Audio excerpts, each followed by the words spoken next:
প্রিয় দর্শক, চলুন আপনাদেরকে আগে একটা ভিডিও দেখাই যেখানে শাইখ আহমদুল্লাহ নিজেই এবার মুখ খুললেন তাহেরির বিরুদ্ধে। চলুন আমরা ভিডিও ক্লিপটি দেখি আগে। ওনার নাম হলো আহমদুল্লাহ সাহেব, সবাই তার নামে শাইখ লেখে। বেড়া যত বড় হুজুরি হোক না, আহমদুল্লাহ হইজ আহমদুল্লাহ। আহমদুল্লাহকে আসুন্না আসুন্না, এই আসুন্না নাম দিয়া মানবতার ফেরিওয়ালা হইতে চাইতেছ। এই আহমদুল্লাহ হলো পাবলিককে ধোঁকা দিয়ে বোকা বানায়।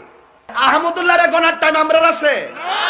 আমাকে অনেক সময় অনেকে অনেক বাজে কথা বলেন, কটু কথা বলেন, হজম করে চলে যায় যে আমার ভাই হয়তো ভুল করেছেন। আমি আবার তাকে পাল্টা বলতে গেলে অসুন্দর হবে, মানুষ ইসলাম সম্পর্কে ভুল ধারণা নেবে। আমি সবর করার চেষ্টা করি। আল্লাহ আমাদের সব ভাইকে সেরকম হওয়ার তৌফিক দান করুন। বিড়ালের গলায় ঘন্টা বাজানো, এটা তো আসলে যার তার কাজ না। ডক্টর আব্দুল্লাহ জাহাঙ্গীর রহমতুল্লাহ আলাইহি একটা কথা বলতেন। ইসলাম বিশ্ববিদ্যালয় কুষ্টিয়ার প্রফেসর ছিলেন, অনেক বড় আলেম ছিলেন, আপনারা অনেকে চিনেন। স্যার একটা কথা বলতেন যে মুসলমানদের মধ্যে যে অনেকের আগুন লাগছে, এই হুজুর ওই হুজুরের বিরুদ্ধে, ওই হুজুর ওই হুজুরের বিরুদ্ধে বলে, এগুলো আমি থামাতে পারবো না, এত ক্ষমতা আমার নাই যে আমি থামাই দেব। তবে আমি একটা কাজ করতে পারি, সেটা হলো নতুন করে যেন কোনো আগুন না লাগে, আমি এই জন্য কোনো কারোর বিরুদ্ধে খোঁচাখুচি করি না। আমি আব্দুল্লাহ জাহাঙ্গীর রহমতুল্লাহ আলাইহির সেই বিষয়টাকে মাথায় রেখে কোরআন হাদিসের নির্দেশ দিকে তাকিয়ে আমি পারত পক্ষে আলহামদুলিল্লাহ আমি কোনো আলেমকে খোঁচাখুচি করি না। আপনারা শুনছেন কোনোদিন খোঁচাখুচি করতে? আলেমদের মধ্যে যারা মতবিরোধ করে, আরেকজনের পিছে লাগালাই করে, পাবলিকের সামনে একজন আরেকজনের বদনামিতে লিপ্ত, তারা জানে না যে তাদের পায়ের তলায় মাটি নাই। এই দেশে ইসলাম বিদ্বেষীরা ষড়যন্ত্র করে কত ভয়ঙ্কর গর্ত খুঁড়ে রেখেছে, এটা যদি তারা জানতো তাহলে এই কাদা ছড়াছড়ি বাদ দিয়া সেগুলোর বিরুদ্ধে তারা লাগতো। তারা প্রকৃত অবস্থা জানে না। যেই কোনো আলেম, যে কোনো ধার্মিক মানুষ, তিনি যদি পরস্পর দ্বন্দ্বে লিপ্ত হন তাহলে বুঝতে হবে যে বড় বড় চ্যালেঞ্জগুলো সম্পর্কে তিনি জানেন না, সেজন্য তিনি এই ছোটখাটো বিষয়গুলো নিয়ে পড়ে আসেন। আমরা নিজেদের পিছনে লেগে আসি। আজ শয়তান আমাদেরকে একজনের পিছনে একজনে লাগাই দিছে। আপনারা সাধারণ মানুষ হবে, আপনাদেরকে আমি একটা অনুরোধ করতে চাই, সেটা হলো হুজুররা যদি নিজেরা লাগালাগি করে, আল্লাহর হস্তে আপনারা ওই লাগালাগি করেন না, হুজুরদেরকে আপনারা অন্তত বয়কট করবেন। যে আমরা এই সমস্ত খোঁচাখুচি করা মানুষগুলোর সাথে নাই। এবং অনেক সাধারণ মানুষ আছে এক হুজুরের ভক্ত হইয়া আরেক হুজুরের 14 গোষ্ঠী উদ্ধার করে, আছে না নেই? ফেসবুকে জেহাদ করে দেখবেন, জেহাদ, এটা হলো শয়তানের জেহাদ। যে এক হুজুরের পক্ষ হইয়া আরেক হুজুরের বিরুদ্ধে লেখা গালিগালাজ করতেছে। আপনার কে শিখাইছে? আপনার কোন হুজুর যদি আপনাকে শিখায় আরেক হুজুরের বিরুদ্ধে গালিগালাজ করো, ষড়যন্ত্র করো, তো মনে রাখবেন ওই হুজুর থেকে ইসলাম শিক্ষাই আপনার জায়েজ নাই। আপনি দিন শিখবেন সেই মানুষের কাছ থেকে যে মানুষটা অন্য মানুষকে ভালোবাসতে শিখায়। কারো ভুল হতে পারে, সুন্দরভাবে পারলে বুঝান, নাহলে চুপ থাকেন।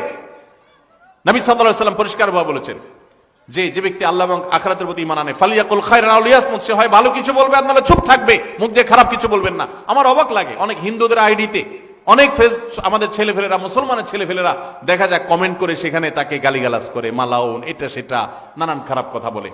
আমাদের সাহাবীদেরকে আপনি দেখাতে পারবেন যে তারা কোনো অমুসলিমকে গালিগালাজ করতেন? অন্য ধর্মের মানুষের প্রতি সুন্দর আচরণ করবে, সে ইসলামের সৌন্দর্য বুঝতে পারবে। আল্লাহ তাআলা আমাদেরকে হেদায়েত দান করুন। তাহলে পারস্পরিক কাদা ছড়াছড়িতে আমরা নাই, কি বলেন? আমরা নাই, আমরা কখনো করব না। এতে যা হয় হোক, দলাদলিতে আমরা নাই।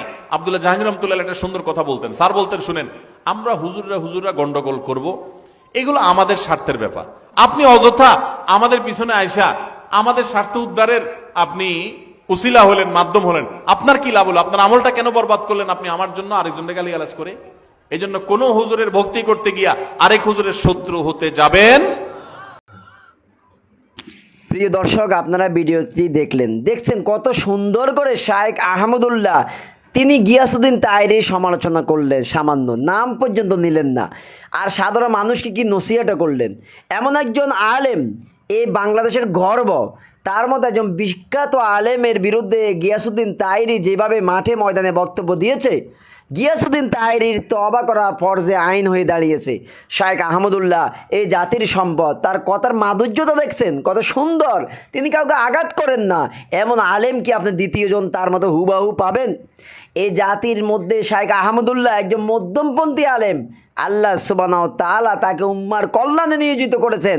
আর দুঃখজনক, সিরিয়াস দুঃখজনক, গিয়াসউদ্দিন তাহেরি আপনি কার বিরোধিতা করলেন, কার পিছনে লাগলেন? আজকে নাস্তিক মোরতাদরা আপনাকে বাহাবা দেয়, নিজুম মজুমদারের মতো নাস্তিক আপনাকে বাহাবা দেয়।